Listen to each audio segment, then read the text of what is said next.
sellers, it's Suzanne A. Wells, and this is your monthly Knowledge is Power video. The information in this video comes from lessons and courses in my premium content library.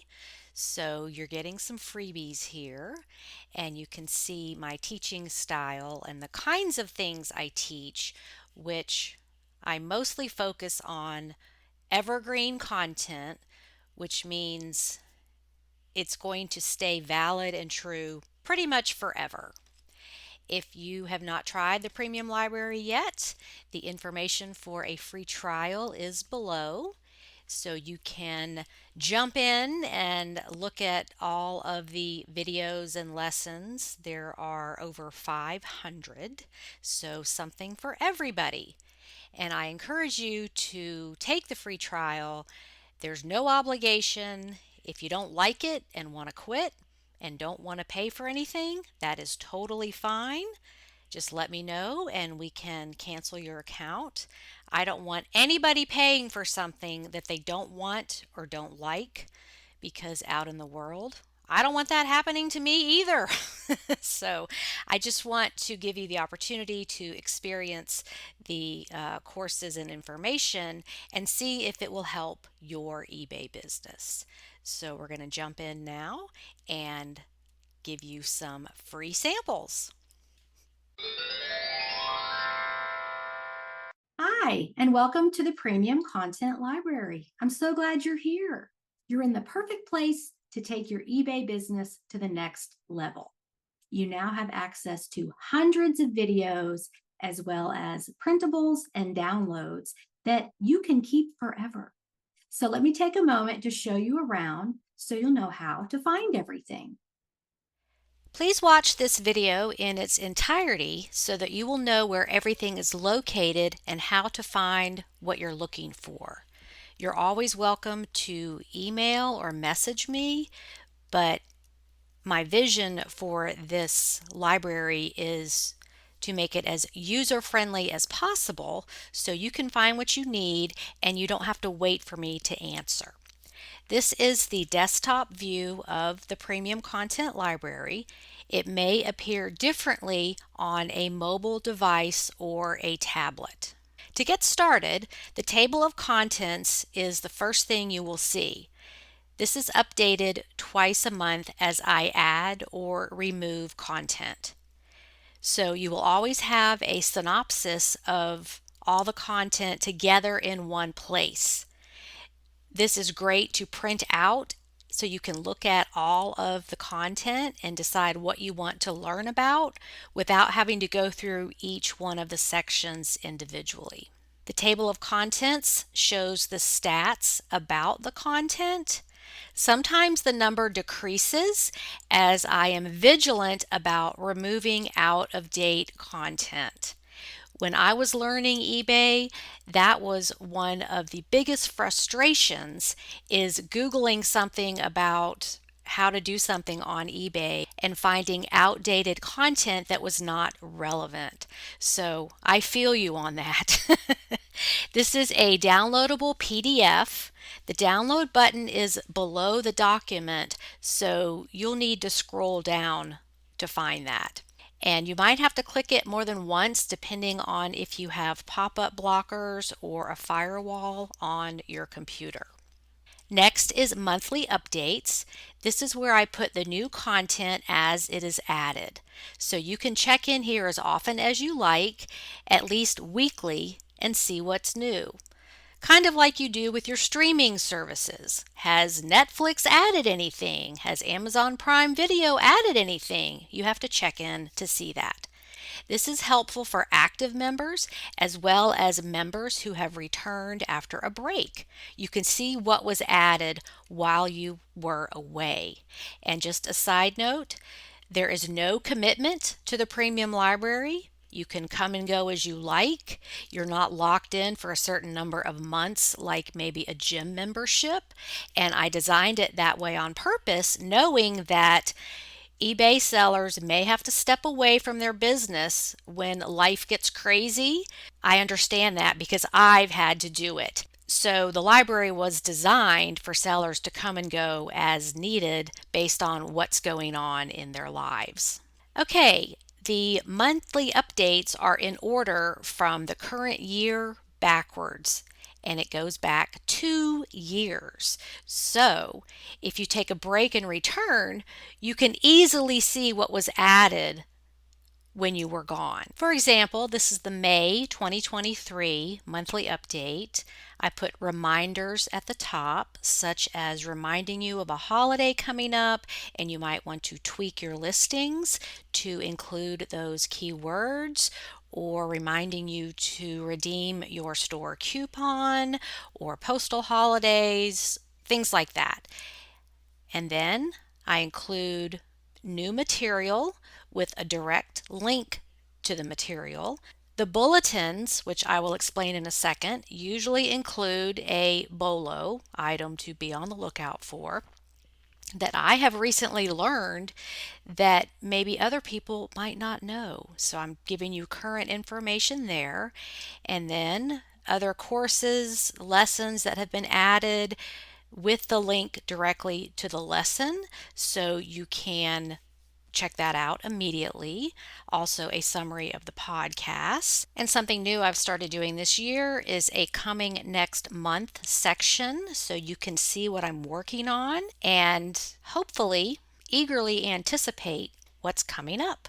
The next section there under the monthly updates is called bulletins, and these are added twice a month. These are short, usually 5 to 10 minute videos, like a news bulletin containing current updates, breaking news in the reselling world, or other timely topics to keep you in the know. A challenging part of eBay is keeping up with all the changes and moving parts, and I'm here to help you with that. I like to make these videos fun with different backgrounds, themes, and sometimes costumes.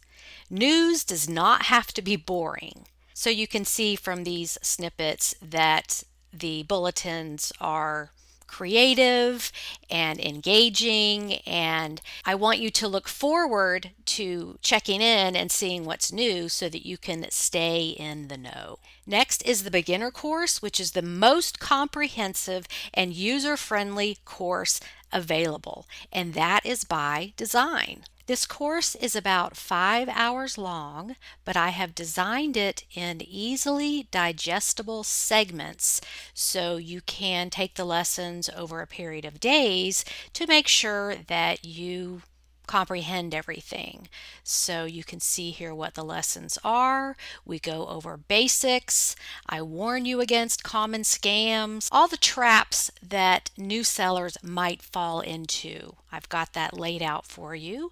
We go over how to research and price your items.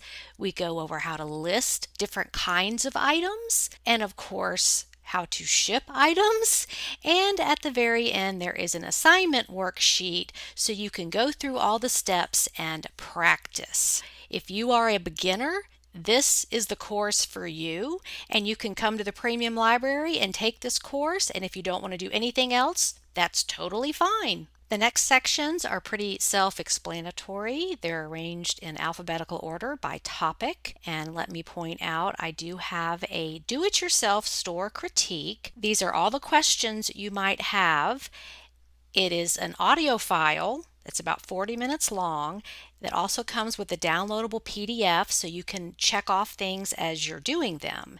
And it covers everything from search engine optimization, making sure your photos are eBay compliant, beating the competition, all the things you need to know to improve your sales and make sure your store is operating at its maximum potential. Another section is frequently asked questions. It's just that. I've compiled all these in one place. There are videos as well as text documents, and I've been told my answers and my lessons are better than what you can find on eBay. Okay, moving on, we have the materials section. These are basically scripted answers to common situations, and the inspiration for this is the policies and procedures manual we used to have when I worked in the financial world. So there was always an answer and a scripted way to talk to the customer. So if you don't have customer service experience, this is for you, because a lot of people coming to eBay do not have that one-on-one customer service experience. So I am here to help you with that.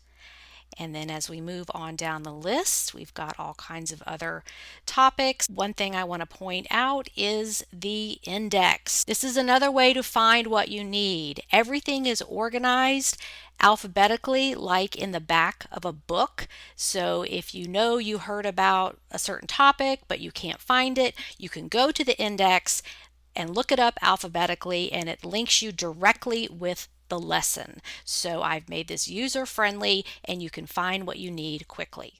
Okay, that sums up the orientation video. Now you know what's in the premium library and how to find it.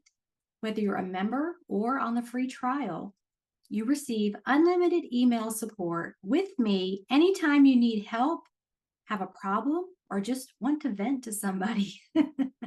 My guarantee is an answer within 24 hours, usually much less, and that includes weekends and holidays. I am always here for you. I understand that you are running a business and the sense of urgency when you need help with a problem. Thanks for watching, and I can't wait to hear how the Premium Library helps your business.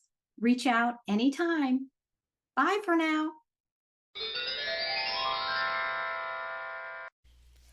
Hi students, and welcome to another keyword lesson. And you're really getting a lot of bang for your buck in this one, because there's actually 4 keywords we're going to go over. I'm going to explain the difference so that you can make sure that you have these words on your listings that apply and that you are using them in the right way. The inspiration for this video was seeing these words used incorrectly. And I hate to be nitpicky, but if a buyer's looking for something and using a keyword and you're using it incorrectly and your listing comes up in a search where it shouldn't be, your item's not going to sell. Or if you don't have the keyword on your listing, it's not going to come up in search and that buyer's not going to see it. So the words we're going to go over are rust, tarnish, patina, and verdigris.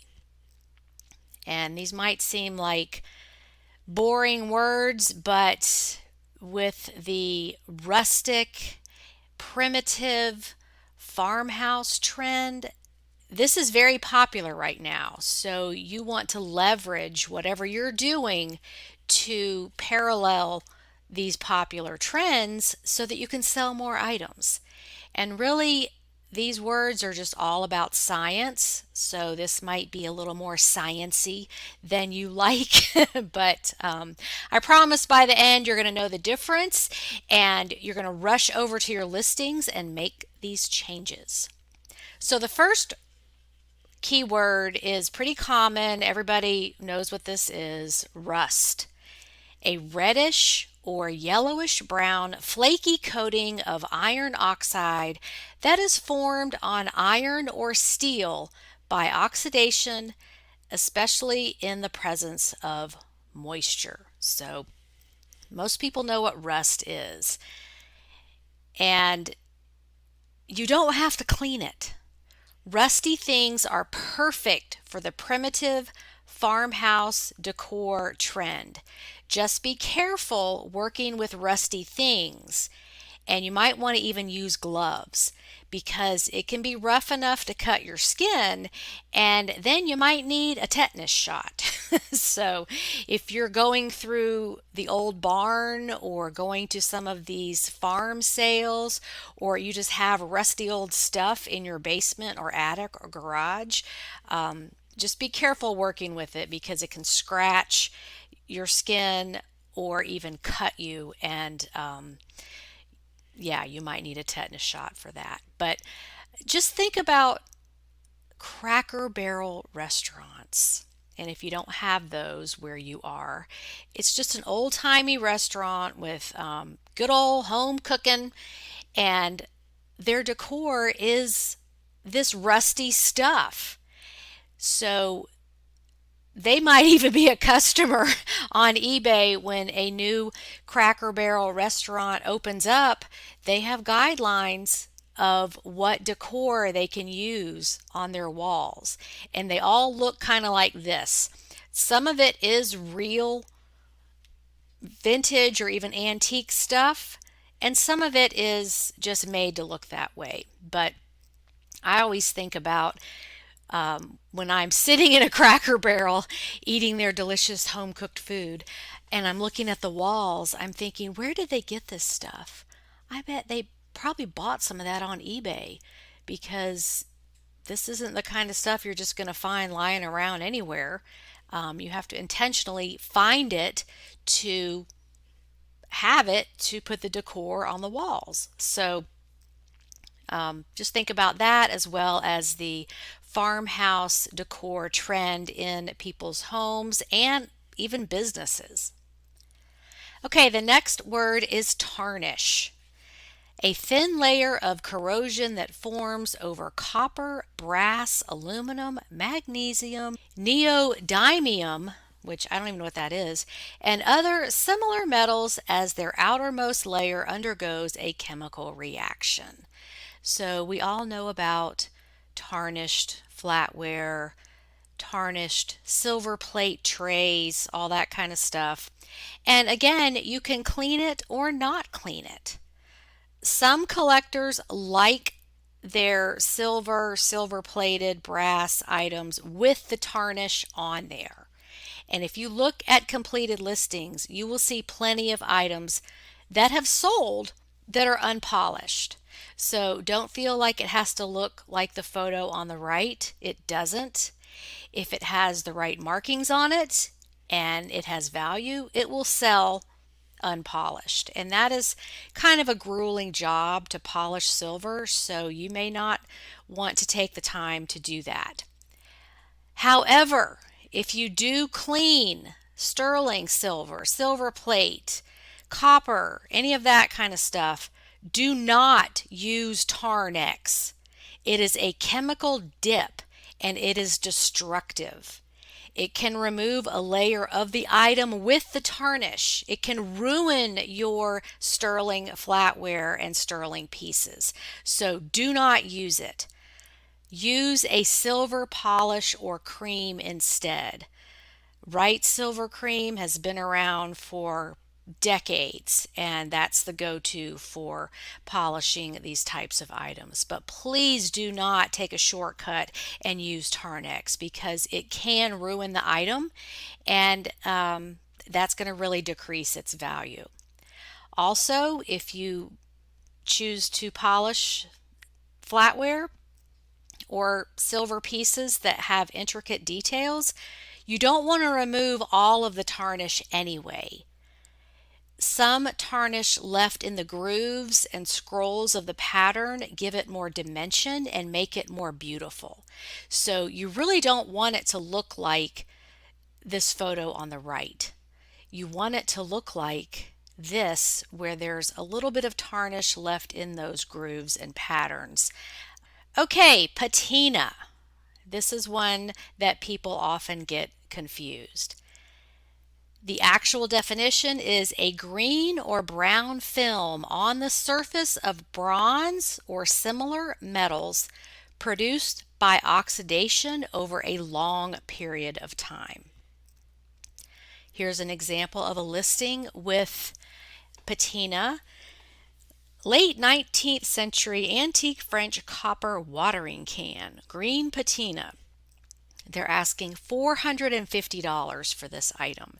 And if you look through completed listings with the keywords vintage or antique patina, just put those words in, you'll see all the things that sell that look like this. So you don't want to clean that. Here's another piece, large old copper pig weather vane, patina, and verdigris roof wall art. So you can see that this is definitely metal. It has that brown and green patina, and they're asking $750 for this. Now, before you rush out to the thrift store and start buying everything with a patina on it, be aware that there are ways to make fake looking patina or even blend actual patina with paint to even out the coloring. This is done on all kinds of metal objects, from watering cans, milk cans, to automobiles. So you need to take other steps to verify an item's age. Don't assume just because it has a patina that it is old. This is a craft. People are doing this on purpose now to make items look old. So here's a couple of products and then a blog that explains how to do these craft projects. There's all different kinds of products. There's spray on, there's gel, there's actual paint. So you would need to take other steps to determine if the item you found is vintage or antique. I'm not going to get into what those steps are, but look at the markings, and you can Google how to determine an item's age. I am not an antiques expert, so I'm not going there in this video, but just be aware that this could be fake, and you need to do other research. Obviously, if it says made in China and it's very lightweight and thin and you can bend the metal, that's probably not going to be vintage or antique and probably not going to be worth very much. So that is a topic for another day. It's just be aware that this is going on so that when you find things, you take some time to figure out, is this modern or is this vintage? Okay, and the last word is verdigris. And this is literally green of Greece, and it is a French word. Verdigris is a type of patina, so it's a very specific one. It is a bright blue green incrustation or patina formed on copper or brass due to oxidation. And you've probably seen this on pennies. It takes time and the right air conditions and moisture conditions for this to happen, but it's all science. And here's where I'm going down a rabbit hole. The Statue of Liberty is the most famous and iconic example of verdigris patina because it is made of copper. It didn't start off green. It turned green over years. So we are going to cut away to a video I found on YouTube on the Reactions channel, and they explain why the Statue of Liberty is green. And I just found this very interesting, so I'm going to include that here. The video is about 4 minutes long, so if you are not a science geek and you don't really care about this, feel free to skip ahead 4 minutes. I just thought I would share this since verdigris is explained in great detail and they explain the science behind it, and seeing this might help you remember the word and the process, and you're just going to be a smarter seller. Okay, so here is that video. Ah, the Statue of Liberty, the symbol of freedom and liberty and America and everything that's great about this country. There she is, Lady Liberty, standing there in all of her blue-green glory. But she wasn't supposed to be this color. The Statue of Liberty was a gift from France back in 1885 as a way of commemorating our fight for independence and their own aspirations towards democracy. This 305-foot statue was built over 9 years in sections of copper skin on top of an iron skeleton. According to the National Park Service, the statue has about 30 tons of copper, which is enough to make 435 million pennies. Yes, bright reddish gold pennies. But the Statue of Liberty isn't the same color as, well, any penny I've ever seen. So, how to explain Lady Liberty's color change? Simple. You'd change colors too if you stayed outside in that New York City polluted air for almost 150 years. I'm kidding. Well, mostly. It all comes down to chemistry. During her first few decades in the Big Apple, the statue slowly turned from that shiny copper color to a dull brown, and then finally to the blue-green, or as they say back in France, verdigris that we see today. Officials suggested trying to restore her to the original color or painting her, but after public outcry, they decided to leave her the way she is. And she'll continue to look like that until Dr. Zayas shows up. Anyway, her color change happened because of oxidation reactions between copper and the air. Now I know some of you smarty pants might be saying, well, duh, but copper's patina is more complicated than just one reaction. It's due to about 30 years worth of oxidation reactions creating a mixture of minerals. So let's get into it. Now, when an atom loses electrons in a chemical reaction, it's called oxidation. This process was first observed in reactions that involved oxygen, hence the name, but it can happen with other elements too. The color change from coppery red to blue-green was bound to happen as soon as they parked her in New York Harbor. And here's why. First, there's all the oxygen in our atmosphere just hungry for electrons. Then you add all the elements in New York's polluted air into the mix and voila! In the first reaction, copper gives up electrons to oxygen. That creates this mineral, cuprite, which you can see is a pinkish red. Next, cuprite loses more electrons to more oxygen, forming blackish tannerite. The black color of this tannerite explains why the statue slowly got darker over the years. Now, let's pivot to sulfur reactions.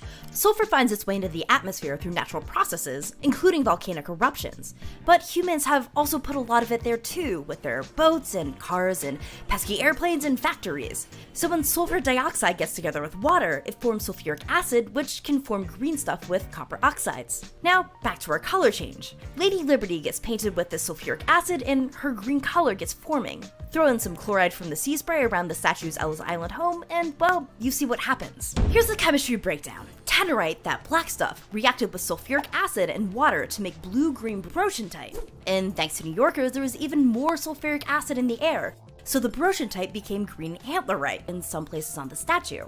Whenever the sea spray hit the Statue of Liberty and didn't get washed away by rain, brochantite sulfate got swapped for chloride and made olive green atacamite. So there it is, the beautiful and well-known blue-green hue. The Statue of Liberty has stayed this color for over 100 years because the exposed copper is now oxidized, and at this point of her life, she's stable. At least until she decides to take a walk. Anyway, the Statue of Liberty wouldn't be the same if she lived anywhere else. If nothing else, she has a New Yorker's thick skin, and it's helped protect her over these years. So, what do you think? Should Lady Liberty stay the blue-green color of freedom, or return to her glorious brown color? And yeah, that was a lot of science. The simple version is that Lady Liberty is just like a giant penny and the most iconic example of verdigris. This photo on the left from 1886 was not an original color photo because color photography hadn't even been invented yet, but it was professionally retouched just to show the comparison of the original color of the Statue of Liberty to what it looks like today. Bottom line is you don't have to clean it, but now you know the difference in all of these four things. And I suggest adding the appropriate words to your titles if you have any items that apply. People look for rusty things for farmhouse decor or jewelry and sterling with patina and tarnish, or antiques with verdigris. I can't guarantee that you will get more sales, but if you're not using these words, it certainly can't hurt to add them to both your titles and descriptions for search engine optimization. And now you know to look for these things. Rusty stuff that can be used for home decor. Things that you might have just been passing by because you figured, oh, that's so old and rusty. Who's going to want that? But now you know. Okay, that is the end of another keyword lesson. I hope you learned something new, and thank you again for your membership. Have a great day on eBay. Bye. Welcome to part 2 of Bakelite, how to test and identify. And I hope you enjoyed that first video. It seems like something you might see on the History Channel. I really enjoyed all of the old footage of exactly how this product was made. And I sort of cheated on that one, kind of like in school when the teacher puts on a film strip or a movie, because it was explained much better in that old film clip than I could have done. So let me know if you like that kind of thing or not. But when we're talking about vintage items, I can't help but include some vintage video when it is available. Okay, Bakelite looks a lot like other vintage plastic materials, including lucite, celluloid, and amber. But how do you know it's really Bakelite? You must be sure about what the material is so that the buyer will know what they are getting. There are experts out there who will question you. They're going to be doing these tests that I'm showing you. So if you don't do the tests and verify the material, they're going to question you, and you don't want to get an INAD, item not as described case, because you didn't do your homework. All of this is very easy to do. It's just a matter of working through the steps. There are ways to test vintage plastics to determine the material.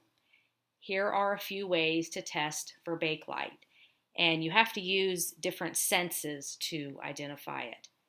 And aren't these gorgeous? There's some Art Deco Bakelite and brass drawer pulls and cabinet knobs.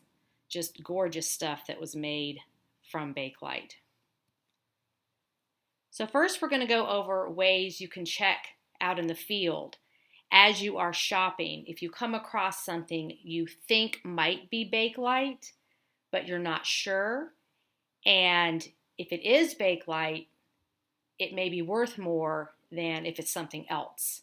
So these are some quick tests you can do to determine that. The first one is the smell test.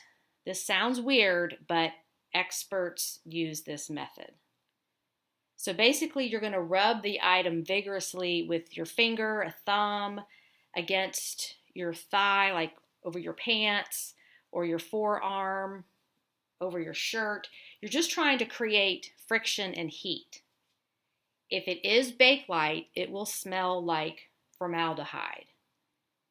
And the only thing I can go back to where I know what formaldehyde smells like is dissecting frogs or worms or whatever you were lucky enough to dissect in science class in school. So it's going to smell like that. So that test you can do anywhere. It doesn't require any chemicals or any special tools. The next way is the weight test. Is it heavy? And the ability to assess this will come over time and with experience, because you don't know what heavy means. You have to compare it to something else. So if there is something similar on the table at the estate sale or garage sale to compare it to right there in front of you, try that. For example, if there are many bracelets, feel how heavy the other ones are in comparison to the one you think is Bakelite, because plastic and lucite are going to be much lighter for the same thickness of, say, a bracelet. So over time, you'll get better at this if it's like dice from a game or dominoes or something like that, where you kind of know the weight and you felt different items of different weights made from different materials. But this is one way you can test out in the field. Okay, then you have what's called the edge test. Going back to the movie, Bakelite is molded, and there won't be any mold seams where two or more parts were glued or melted together. So it's all one piece. It was made in a mold. The liquid mixture was poured into a mold, it was set, and then it was taken out of the mold. So Bakelite items aren't going to have seams on them where multiple parts were glued together. And this may be easier felt than seen because the mold seams can be very thin and you may not be able to see them, but you can feel them. So that's where you have to use your sense of touch. So far, we've talked about smelling it, looking at it, feeling the weight, and then feeling the seams or absence of them. So here's a comparison. You can see the Bakelite item. There's no seams. It's very smooth all the way around. The other bracelet on the bottom, you can see the seams on it where pieces were glued together. So this is a noticeable difference. Here is a Bakelite radio. Well, the case is Bakelite. See how smooth and rounded the edges are? And here is a telephone made of Bakelite. This was a popular product made from Bakelite. And you can really see, and if you're lucky enough to find one in person, feel the smooth edges on these larger pieces. It's easier the bigger the piece is when you're dealing with jewelry and bracelets and pendants and little small things, earrings. It's harder. So the bigger pieces are going to be easier to identify. Now, you'll need to perform the next tests at home because you'll need some common household cleaners to do these. So the fourth way to test is the 409 test.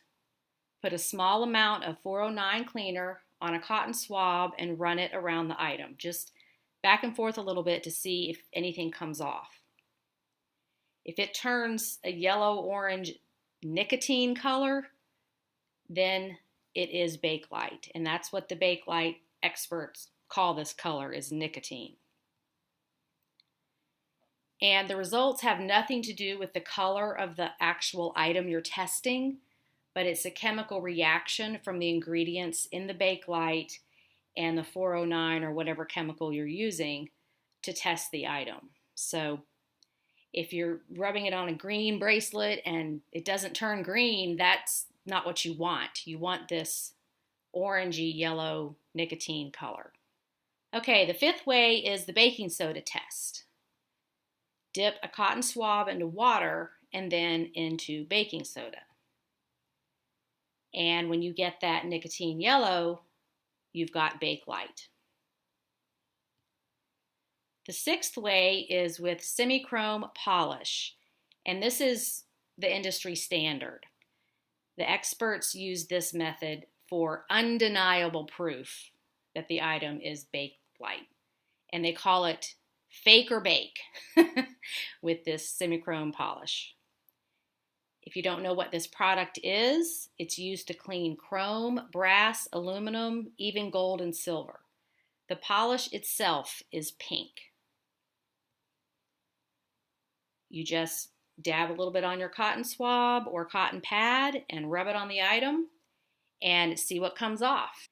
If the result is that brown, yellow, orange, or nicotine color, it's Bakelite. Any other color, or if it's still pink from the semichrome paste, then it is not Bakelite. You will see some eBay listings with semichrome tested in the title. And this is a fantastic way to show proof that the item is true Bakelite. Show a photo of your testing results. With 12 photos allowed, you should have plenty of room to show your testing results, like this seller did. I think this is great. And remember, the buyer may retest it just to verify. So you want to cover all your bases and do your homework. Do this up front and make sure you know what you've got. Now, the seventh way is for when you're a little bit more advanced and it requires 2 pieces of Bakelite. Jewelry sellers use this one and they know the sounds. So here we're using the sense of sound to identify this product. 2 pieces of Bakelite clinked together produce a heavy, clunky sound. It sounds like this.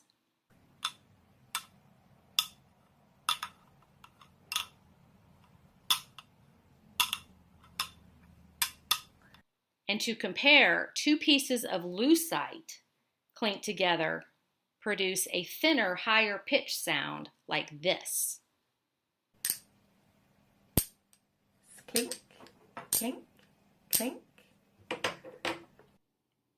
Now you want to be thorough and do several of these tests.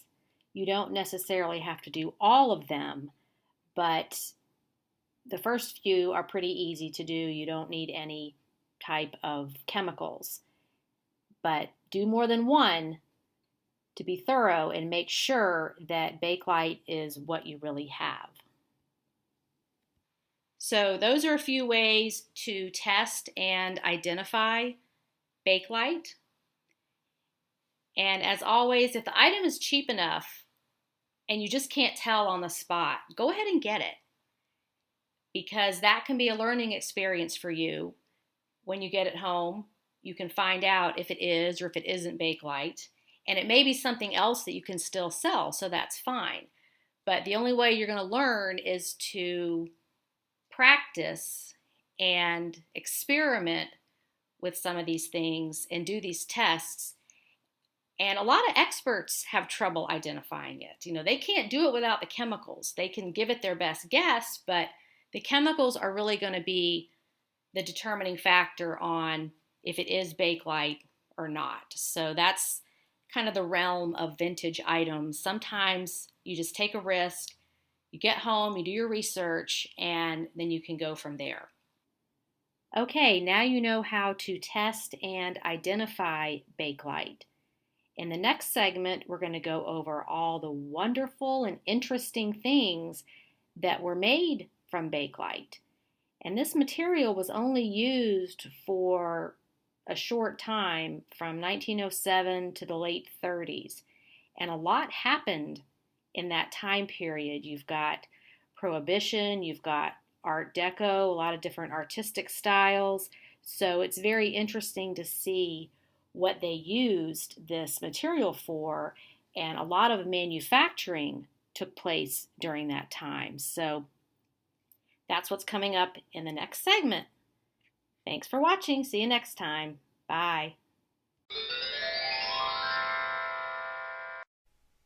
Okay, one thing that you are going to encounter is stuck zippers. And you may not realize this till you get home, because when you're new at this, you forget to check these in the store. I've done that many times.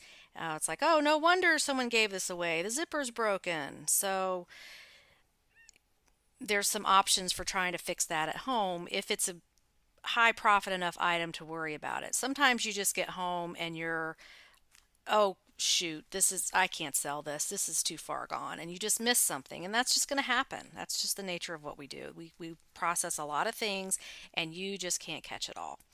So you don't have to be wearing the item to do this. This is just a demonstration that I found these pictures online. So you're going to try to gently pull the fabric out of the zipper. Sometimes it's just the fabric from the placket of the zipper that's got caught. Other times it's like the teeth are bent or there's a bigger problem. So if it's the fabric issue, just try to pull the fabric out. Try using tweezers if you can't get it with your fingers. Don't force it, just gently work it out. Next, you're going to take a pencil, a sharpened pencil. It doesn't have to be super sharp, but does need to have a tip on it. And you're going to rub that up and down on the inside of a zipper, of the pencil zipper. And what's going to happen is the graphite of the pencil is lubricating to the zipper, and the pencil can really get in there in those grooves and do the job. So that's your second step. Then you're going to get a Q-tip and you're going to put something slippery on it that does not stain clothing. Good things to use are bar soap, lip balm, olive oil, or even something like Pam non-stick cooking spray. You're going to lubricate your Q-tip with that. And then you're going to slide that Q-tip up and down the zipper and all around the zipper pull to lubricate it really good.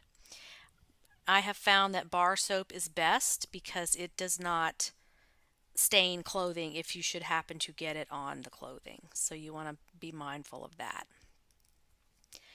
Then you're just going to start working the zipper. Just wiggle it around and get that lubrication down in there real good, and uh, hopefully it'll come unstuck. If the teeth are bent, then you're fighting a losing battle. It's not going to work because the zipper's ruined. You can always take it to an alterations place and see how much they're going to charge you to fix it. Sometimes it's just not worth paying it or even fooling with it, so that can happen, but you'll learn to check these things in the thrift store before you buy something. After you bought a few that, after you've had this happen to you, you kind of learn, oh, yeah, I've got to check the zipper. So see if that, works. If you can't get it fixed on your own, you may need to invest in having it fixed by a professional like a dry cleaner or alterations place. Make sure you check the video for basic tips on cleaning and repair before you do that. All right, I hope you learned something new, and please comment below if you like the information, because it's hard to be a content creator without feedback. So I appreciate you watching, and I will be back next week with my sales update video. Have a great week on eBay, everybody. Bye for now.